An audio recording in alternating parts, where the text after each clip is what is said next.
What if I told you that somewhere in Northern California, a killer walked free for decades, leaving behind only cryptic messages and a trail of terror that still haunts investigators today? Welcome to SherlockMode. December 20th, 1968. The air was crisp and cold as Christmas approached in Northern California. Young love was blooming between 16-year-old Betty Lou Jensen and 17-year-old David Faraday. They were supposed to be at a Christmas concert that evening, but like many teenagers, they had other plans. Lake Herman Road stretched like a lonely ribbon through the darkness, connecting the working-class towns of Vallejo and Benicia. It was the perfect place for young couples to find privacy away from prying eyes. The area was so isolated that even today, only a few paved roads cross these barren lands. Betty Lou had told her parents she was going to the concert. Her parents trusted her. She was a good student, responsible, the kind of daughter every parent dreams of having. David was equally well regarded, a popular student with a bright future ahead of him. They drove out to the pumping station area near Lake Herman, where David parked his brown Rambler station wagon. It was a place they had been before, a place where they could talk and dream about their future together. The gravel crunched under the tires as they settled in for what they thought would be a peaceful evening. Earlier that evening, around 9 o'clock, other people had noticed a light-colored car, possibly a Chevrolet Impala, parked in the same area. It seemed ordinary enough, just another car in a popular lover's lane, but something about it felt wrong to some witnesses. A young couple had been there earlier when a car heading west toward Vallejo suddenly slowed down and stopped several yards past their vehicle. Then, something chilling happened. The car began to slowly back up toward them, like a predator stalking its prey. The feeling of dread was immediate and overwhelming.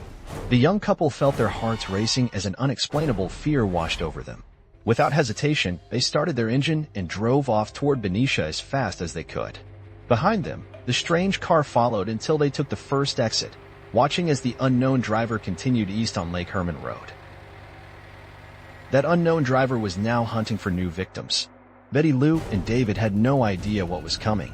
They sat in the car, probably talking about school, their friends, maybe planning what they would do for Christmas. The radio might have been playing softly in the background. At exactly 11:10 p.m., their world changed forever. A car pulled into the gravel area behind them. David might have glanced in his mirror, thinking it was just another couple looking for privacy. Betty Lou might have adjusted her position, maybe feeling a little nervous about not being alone anymore. But this was no ordinary visitor. Someone stepped out of that car, and in their hands was a weapon. A .22 caliber gun, loaded and ready. The killer moved with purpose, walking around to the back of David's brown Rambler. The first shot shattered the right rear window. Glass exploded inward as Betty Lou and David realized with horror that they were under attack. David tried to get out of the car, maybe to protect Betty Lou, maybe to confront their attacker, but it was too late. The killer moved systematically, shooting out window after window. David managed to get out of the car, but was shot in the head and fell to the ground near the open driver door. Betty Lou, in absolute terror, tried to run. She made it 28 feet from the car before the killer caught up with her. 5 bullets tore through her back as she ran for her life. Betty Lou Jensen, just 16 years old, collapsed and died on the cold gravel of Lake Herman Road. Her dreams, her future, her young love with David, all ended in a matter of minutes by a stranger whose face they never even saw clearly. The killer left as quickly as they had arrived, disappearing into the night like a phantom. When police arrived, they found a scene that would haunt them for decades. 2 young lives cut short, apparently for no reason other than being in the wrong place at the wrong time. But this was only the beginning. The killer had tasted blood, and they wanted more. 6 months passed before they struck again, but when they did, it would be even more terrifying because this time, there would be a survivor. July 4th, 1969. Independence Day. Families across America were celebrating freedom while a predator prepared to take it away from 2 more young people. Darlene Ferrin was 22 years old, a young woman full of life who worked at a coffee shop and was known for her bright smile. Mike Mageau was 19, a teenager who was probably nervous about his date with Darlene. They decided to go to Blue Rock Springs Park in Vallejo, another secluded spot where couples went to spend time together. The park was quiet that night, with only the sound of crickets and the distant hum of traffic. They parked Darlene's car and were talking when another vehicle approached. At first, it seemed like the car might just be turning around. Many people used the park road to make U-turns. But instead of leaving, the car parked nearby and sat there in the darkness. After several minutes, the strange car left, and Mike and Darlene relaxed. They went back to their conversation, thinking the danger had passed. But their relief was short-lived. 10 minutes later, the car returned, and this time, it meant business. The vehicle pulled up right behind them, so close that its headlights flooded the inside of Darlene's car with harsh white light. A figure got out and began walking toward them. Mike thought it might be a police officer at first. The person seemed official, purposeful. But instead of asking for identification or giving them a warning about parking hours, the figure raised a gun and began firing. The muzzle flashes lit up the night like deadly fireworks on this Independence Day. Mike was hit in the face and neck, but somehow remained conscious. Darlene was hit multiple times and slumped over the steering wheel. Blood was everywhere. The killer turned and walked back to their car with the same calm purpose they had shown when approaching. No running, no panic, just cold, calculated murder. But then, the killer heard something that made them stop. Mike was moving. He was trying to help Darlene, trying to save her life. The killer turned around, walked back to the car, and fired 2 more shots at Mike before finally driving away into the night. Mike survived, though barely. He would be able to give police a description of their attacker. A stocky man, short, wearing dark clothing. But more importantly, Mike noticed something unusual. The killer wore a hood or mask, and on it was a strange symbol, a circle with a cross through it. Darlene Ferrin died from her wounds, becoming the second confirmed victim of what police were starting to realize was a serial killer. But the killer was not done making their presence known. They were about to announce themselves to the world in a way that would send chills down everyone's spine. 1 month later, on August 1st, 1969, 3 newspapers in the Bay Area received identical letters. The Vallejo Times-Herald, the San Francisco Chronicle, and the San Francisco Examiner all opened their mail to find something that would change the case forever. The letters were typed, cold, and calculated. They began with the same chilling words. Quote, "Dear editor, I am the killer of the 2 teenagers last Christmas at Lake Herman and the girl last 4th of July. To prove this, I shall state some facts which only I and the police know." Unquote. The letter went on to describe details about the crimes that had never been released to the public. Details about what the victims were wearing, how many shots were fired, exact positions of the bodies. Information that only the killer could possibly know. But the most chilling part was what came next. Each letter contained a piece of a cryptic cipher, a puzzle made up of strange symbols and letters. The killer demanded that these ciphers be printed on the front page of each newspaper, or he would go on a killing spree and murder a dozen people over the weekend.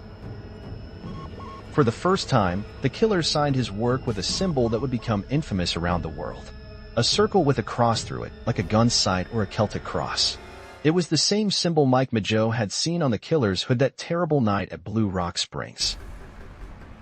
The newspapers published the cipher, and amateur code breakers around the country went to work. It took only a few days for a high school teacher named Donald Hardin and his wife Betty to crack the code. What they found was even more disturbing than anyone could have imagined. The decoded message revealed the twisted mind of the killer. Quote, "I like killing people because it is so much fun. It is more fun than killing wild game in the forest because man is the most dangerous animal of all." Unquote. He was hunting human beings for sport. The message continued with an even more disturbing claim. The killer believed that everyone he murdered would become his slave in the afterlife. He was collecting servants for paradise, turning murder into some twisted religious ritual.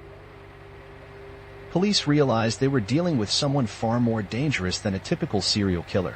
This person was intelligent, organized, and completely without conscience. They also craved attention and recognition for their crimes, which meant they would likely strike again. The killer now had a name, one they gave themselves. In future letters, they would sign as the Zodiac Killer, a name that would become synonymous with fear throughout Northern California. The symbol, the ciphers, the taunting letters, it was all part of a sick game. September 27, 1969. Lake Berryessa, a beautiful reservoir north of San Francisco, was the perfect place for a weekend getaway. Brian Hartnell, a 20-year-old college student, and Cecilia Shepard, a 22-year-old student, decided to spend a peaceful afternoon by the water. They spread a blanket on a small island connected to the shore by a narrow strip of land. It was isolated but beautiful, surrounded by nature and far from the noise of the city. They were having a perfect day together, talking and enjoying each other's company. Around 6:30 in the evening, they noticed a man approaching from across the water.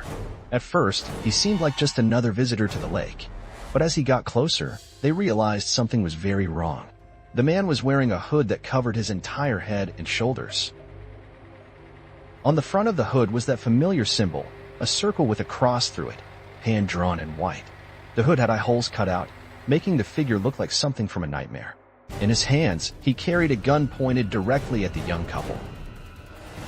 Brian and Cecilia were terrified but tried to stay calm. The hooded man told them he was an escaped convict from a prison in Montana and that he needed their car and money to get to Mexico. His voice was calm, almost friendly, which made the situation even more surreal and frightening. Brian offered to give him whatever he wanted: money, car keys, anything to make him go away. But the killer had other plans. He pulled out a length of clothesline rope and ordered Cecilia to tie up Brian. Her hands were shaking as she followed his instructions, hoping this nightmare would end soon. Once Brian was tied up, the killer bound Cecilia as well. Both young people were now completely helpless, lying on their blanket by the beautiful lake that had become their prison. The killer looked down at them for a moment, and Brian thought maybe he would just take their belongings and leave. But then the killer did something that showed his true nature. He put away his gun and pulled out a large knife. Without warning, without any emotion whatsoever, he began stabbing Brian in the back. The peaceful afternoon air was shattered by screams of pain and terror. Cecilia watched in horror as the man she cared about was being murdered right beside her. Then the killer turned to her. He stabbed her 10 times in the back and abdomen with the same cold efficiency he had shown with Brian. The beautiful lake was now a crime scene painted with blood. But the killer was not finished with his sick ritual. After the stabbing, he walked over to Brian's white Volkswagen Carmen Ghia and wrote a message on the car door with a black marker. The message included the dates and locations of his previous attacks, establishing a clear pattern. Then, in a move that showed how much he enjoyed the attention, the killer called the police from a payphone. Quote, "I want to report a murder. No, a double murder. They are 2 miles north of park headquarters. They were in a white Volkswagen Carmen Ghia." Unquote. Then he hung up. Police traced the call to a phone booth just a few blocks from the police station. The killer had made the call within walking distance of the people who were hunting him. It was a bold, arrogant move that showed he felt completely untouchable. When rescuers arrived at Lake Berryessa, they found Brian and Cecilia barely alive. Both had survived the initial attack and were rushed to the hospital. Brian would recover from his wounds, but tragically, Cecilia died 2 days later, becoming the Zodiac's third confirmed victim. Brian Hartnell became another survivor who could describe the Zodiac Killer. The hood, the symbol, the calm voice, the methodical approach to violence. But even with eyewitness accounts from multiple survivors, police were no closer to catching this phantom killer. October 11, 1969. Paul Stein was 29 years old, a graduate student at San Francisco State University who drove a taxi to support himself while working on his doctorate in English. He was intelligent, hardworking, and had his whole life ahead of him. That night, Paul picked up a passenger in downtown San Francisco. The man asked to be taken to the Presidio Heights neighborhood, an upscale area near the Golden Gate Bridge. It seemed like a routine fare, the kind Paul handled dozens of times every week. When they reached the corner of Washington and Cherry Streets, the passenger asked Paul to continue for one more block. Paul turned his taxi onto Cherry Street and stopped at the corner of Jackson Street. He turned around to collect the fare, probably making small talk as many cab drivers do. That was when the passenger revealed his true nature. Without warning, he shot Paul Stine in the head with a 9mm pistol. Paul died instantly, slumping forward over the steering wheel of his yellow cab. The Zodiac had claimed his fourth victim. But this time, the killer made a critical mistake. 3 teenagers were sitting in a nearby house when they heard the gunshot. They looked out their window and saw a man rifling through the cab driver's pockets. Thinking they were witnessing a robbery, they called the police immediately. The teenagers watched as the killer tore off a piece of Paul Stine's shirt, wiped down the inside of the cab to remove fingerprints, and then began walking north on Cherry Street. He was walking calmly, like someone taking a casual evening stroll, not running like a panicked criminal. The police dispatcher made a crucial error that night. The description went out as a black male suspect, when the teenagers had clearly described a white man. When patrol officers Donald Falk and Eric Zelms drove past a white man walking away from the scene, they didn't stop him because he didn't match the description they had received. Officer Falk would later say that the man he saw matched the teenager's description perfectly. A white male, stocky build, about 5 feet 8 inches tall, wearing dark clothing. If the dispatch had been correct, they might have caught the Zodiac Killer that very night. 3 days later, the San Francisco Chronicle received another letter from the Zodiac Killer. This one contained a piece of Paul Stine's bloody shirt, proof that the writer was indeed the murderer. The killer mocked the police for their failure to catch him. The letter also contained a threat that sent terror throughout the Bay Area. The Zodiac announced that he planned to attack a school bus full of children. He described in detail how he would shoot out the front tire and then pick off the little darlings as they came bouncing out. This threat caused panic among parents and school officials throughout Northern California. Extra security was placed on school buses. Police escorts were arranged, and many parents chose to drive their children to school themselves rather than risk putting them on a bus. Fortunately, the Zodiac never carried out his threat against children, but his letters continued to arrive sporadically over the next few years, each one filled with more ciphers, more taunts, and claims of additional murders that police could never verify. The investigation became the largest and most complex in California history. Hundreds of suspects were investigated, thousands of tips were followed up, and dozens of people confessed to being the Zodiac, though none were ever proven to be the real killer. One suspect stood out above all others. Arthur Lee Allen was a former Navy man who lived in Vallejo and worked as a school janitor. He became the prime suspect for several reasons. Allen owned the same type of gun used in some of the attacks, he wore a Zodiac brand watch, and he had been seen in the areas where the crimes occurred. When police searched Allen's home, they found disturbing evidence. Bomb-making materials, weapons, and thousands of photographs that suggested an obsession with violence. But they never found the smoking gun that would definitively link him to the Zodiac murders. Allen died in 1992, taking any secrets he might have had to his grave. DNA testing in later years failed to match him to evidence from the crime scenes, but some investigators still believe he was involved somehow, perhaps as part of a team of killers. In 2021, a group called the Casebreakers claimed they had identified the Zodiac Killer as Gary Francis Post, a man who died in 2018. They pointed to similarities between Post and police sketches, scars on his forehead that matched witness descriptions, and alleged anagrams of his name in the Zodiac letters. However, the FBI and local police departments rejected these claims, stating that Post was not considered a suspect in their ongoing investigation. The case remains officially unsolved, with dozens of theories but no definitive answers. The last confirmed letter from the Zodiac Killer was received in 1974, though some letters received later may also be authentic. In his final communications, the killer claimed to have murdered 37 people, though police have only been able to confirm 5 deaths and 2 attempted murders. The case has inspired countless books, movies, and documentaries. The 2007 film Zodiac, directed by David Fincher, was so accurate and compelling that it actually led to the San Francisco Police Department reopening their investigation after they had closed it in 2004. Now, let us analyze this case like the great detective Sherlock Holmes would. What clues have we missed? What details might hold the key to finally solving this 50-year-old mystery? First, the killer's knowledge of police procedures and forensics suggests someone with law enforcement or military training. The methodical approach, the ability to avoid leaving fingerprints, and the understanding of how investigations work all point to professional knowledge. Second, the geographical pattern of the crime suggests someone very familiar with Northern California. The killer knew the back roads, the lovers' lanes, the perfect spots for ambush attacks. This points to a local resident, not someone passing through. Third, the ciphers and codes demonstrate a sophisticated understanding of cryptography. This suggests someone with advanced education, possibly in mathematics, computer science, or communications. The killer was intelligent and enjoyed intellectual challenges.